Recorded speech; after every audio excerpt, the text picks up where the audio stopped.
Howdy y'all, and welcome into Wylie Sports Guy today on May 27th of 2025.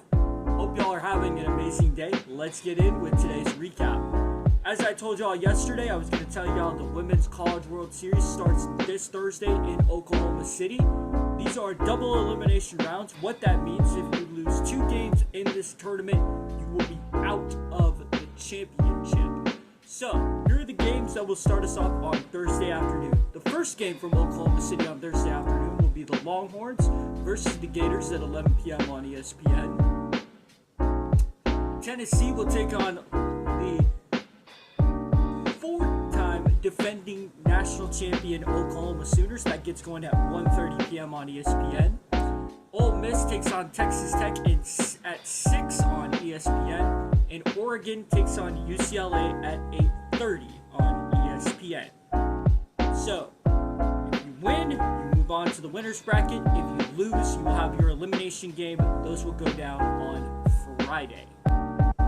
Let's now break down the NCAA Baseball Regionals that will be starting this Friday as the road to Omaha begins Friday. USC versus TCU will be one of the local matchups. That will be going at 3 p.m. on ESPNU. That is going to be from Corvallis. That is Oregon State. And then that host, Oregon State, will take on St. Mary's at 8 p.m. on ESPN+. Another local team, or nearby local team, will be in action. UNC versus Holy Cross. That's noon at 8 on ACC Network. But the local team will be Nebraska versus Oklahoma. That gets going at 5 p.m. on ESPN+. That is in the Chapel Hill Regional. UNC North Carolina is the host of that regional. Moving on to the Austin Regional. That first starts at 2 p.m. on ESPN+ Friday. The host Longhorns will take on Houston Christian, while Kansas State will take on University Texas San Antonio at 7 p.m. on ESPN+. Moving on to the Athens, Georgia Regional. Georgia versus Binghamton will be happening on noon on SEC Network, while the Oklahoma State Cowboys will be in action against Duke at 6 p.m. on ESPNU. Moving on to Baton Rouge, where the host LSU Tigers will be taking on Arkansas Little Rock Trojans. Shout out to my buddy Sammy Harris. Good luck to the Trojans on that game. But I have mixed emotions because also in that same regional are my DBU Patriots. They're taking on Rhode Island at 7:30 that night on ESPN+. Moving on to the Clemson Regional, Kentucky versus West Virginia. That gets going at noon on ESPNU. Shout out to my buddy Reese Bassinger, who's a pitcher for the Mountaineers. Good luck to the Mountaineers in that regional. And then the host Clemson will take on USC Upstate at 6 p.m. on ACC Network. Moving on to the Fayetteville Regional, where the host Arkansas Razorbacks will take on the North Dakota State Bison at 3 p.m. on ESPN+. And then the Creighton Blue Jays take on Kansas at 8 p.m. also in the Fayetteville Regional.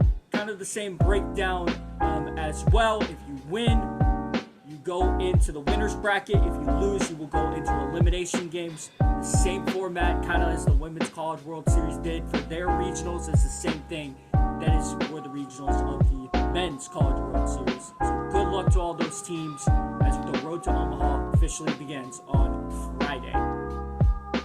Let's now move on to a pivotal Game 4 in the NHL between the Carolina Hurricanes at the Florida Panthers. There was no goals scored in the first period of this game as Florida looked for the sweep over Carolina, but Carolina would have an answer in the second period. Former Dallas star Logan Stankoven would get his 5th goal of the playoffs with assist from Nishkin, and then it was all Carolina the rest of the way in the third period. Sebastian Aho had an empty netter with assists from Svechnikov and Seth Jarvis, and then Stahl had an empty netter with an assist from Brent Burns. And so Carolina ends up getting the win 3-0. We will now head to Carolina for Game 5 as Florida looks to win 3-1, or we could have a 3-2 series maybe on the way. So, good luck to Carolina and Florida. That game gets going tomorrow night at 7 p.m. over on TNT, while tonight Dallas. The Stars look to tie this series against the Edmonton Oilers at 7 p.m. on ESPN. This is not a must-win game for Dallas, but this would be a very nice, if needed, win for Dallas, as they would have some good momentum going into Thursday night's game back in home ice at the American Airlines Center. Let's now check in on the NBA, as last night, Game 4 between the Thunder and the Timberwolves happened last night. At the half, OKC was leading 65-57 over the Timberwolves. The final score of the night would be a 128 OKC to 126 Minnesota. Thunder now officially up 3-1 in the series, as they will look to win the series Game 5. That'll happen Thursday night on ESPN. Here is the point total for the Thunder and the Timberwolves.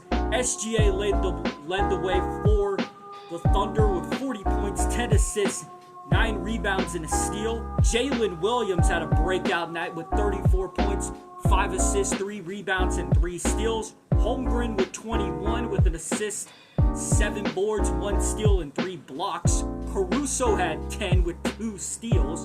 Cason Wallace had 7 with a steal and a block. A couple steals and a block. Isaiah Joe had 5. Kenrick Williams had 5 points. Dort had 4, and Hartenstein had 2. While it was a slow night for the Timberwolves, but the bench kind of helped them out a little bit. Nickeil Alexander-Walker led the way for the Timberwolves with 23 points, 6 assists, 4 boards, and 2 steals. Jaden McDaniels followed behind with 22, 2 assists, 4 boards, 4 steals, and a block. Dante DiVincenzo had 21. Edwards only had 16. Gobert had 13. Reed had 11. Shannon Jr. had 9. Conley had 6. And Julius Randle was only able to get 5 points. We'll now move into a pivotal Game 4 tonight between the Knicks and the Pacers in Indianapolis. That gets going at 7 p.m. on TNT. You can also check out a cool inside the NBA behind the scenes as they're going through their final year on TNT. So congratulations to Ernie and the crew on that one. But a pivotal Game 4 in the Eastern Conference Finals. We will wrap that up for you tomorrow as the Knicks look to tie the series.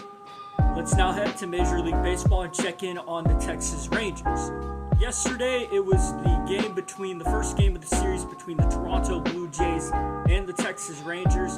Didn't start too well for Jacob deGrom as he led up a solo home run to Dalton Varsho to give the Blue Jays a 1-0 lead. The Jays would then strike again in the top of the 4th on an Alejandro Kirk sac fly. That would score Vlad Guerrero Jr. Wyatt Langford, though, would be able to get a run back with a solo shot, but that was all the Rangers could muster as they lost 2-1 against the Blue Jays as they fall now to 26-29, 3 games under 500. Pitching, though, went like this. Jacob deGrom threw 5 1/3 with 5 hits, 2 earned runs, and 2 walks. Jacob Webb came out of the bullpen, threw a .2 inning pitch with a hit. Milner came out and threw 2 innings pitch with a hit, a walk, and a strikeout. And Cole Winn closed out the night with an inning pitched, 1 hit, and a walk. Tonight, it'll be Nathan Eovaldi going for the Rangers against Bowden Francis for the Blue Jays. That game gets going at 7:05 over on Victory Plus in the Rangers Sports Network. We'll now head into the WNBA, where Dallas tries to look for their first win tonight against the Connecticut Sun. That will be tonight at 6 p.m. on KFAA here in DFW in the WNBA League Pass. Also in other DFW sports news, Micah Parsons has been heard to have a new top contract that is according to ESPN's Ryan Clark, as he said on Get Up this morning, as that would beat the highest paid D-line contract, which was to Myles Garrett. We also got some really cool reports from Todd Archer of ESPN, who covers the Cowboys, as during OTAs, Dak was looking for George Pickens on the left, but he fouled Jalen Tolbert on the right side. Prescott came up to Pickens, had a short conversation, tapped him on the helmet, and said, okay, hey, here's what you need to do, just make a quick adjustment. Pickens would make the easy adjustment for the catch.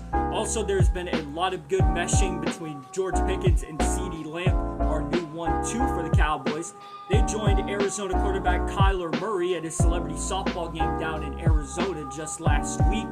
And then also, according to head coach Brian Schottenheimer, He said that Pickens is a guy that is maturing and excited to get out there and play for the Cowboys and to watch him grow and get better. He's obviously a tremendous athlete, and in meetings he is very dialed in and taking good notes. That is good to hear, but I will see what we see out of the playing field as Oxnard nears closer for the Dallas Cowboys, as we'll soon get to know what will be happening in training camp. Well, ladies and gentlemen, that was today's Wylie Sports Guy long-form recap here on our YouTube channel. Hope y'all enjoyed it. We're going to have a really cool skit coming out tonight about the Dallas Stars Game 1. Hope y'all go check that out. That'll be coming out on our YouTube channel and our Instagram page. By the way, go check out a brand new, if you're a Christian or just wanting to learn more about Jesus, I got also a Christian podcast called Chill with Clayton. Go check it out. We're going to have new episodes coming out every Friday. Go check that out. Subscribe onto our Chill with Clayton YouTube page and our Instagram page as well. We also have the podcast available on Spotify and Apple Podcasts. Well, guys, as I always say, keep Jesus first. God bless. Don't mess with Texas. Have a wonderful day, y'all. I'll see y'all guys tomorrow.